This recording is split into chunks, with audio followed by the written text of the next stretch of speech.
The curfew for Colorado Springs is no longer in effect. It appears to have helped keep crowds under control and curb some of the violence. So the question now, what happens next? KRDO News Channel 13's Alexis Dominguez joins us from downtown with more. Alexis? The protests are quiet at this hour and have been since I arrived at around noon. The real test will be tonight if everything remains peaceful after 10 p.m.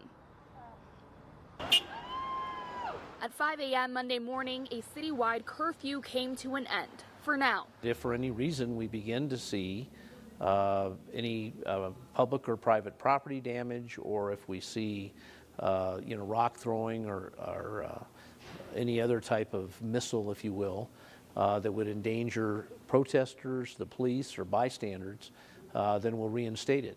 It was an order Mayor John Suthers put in place last week after protests turned violent and police used tear gas to disperse crowds. But as we got into the late night hours and early morning hours, we had confrontational situations with rock throwing and some damage to property. Because vandalism and threats toward protesters and police have largely dissipated, he says there is no need to reissue a curfew. As I say, I'm very, very impressed by the leadership of the protesters who have really tried to steer the folks away from any inappropriate conduct. Unless, once again, protests get out of hand, but the mayor is hopeful.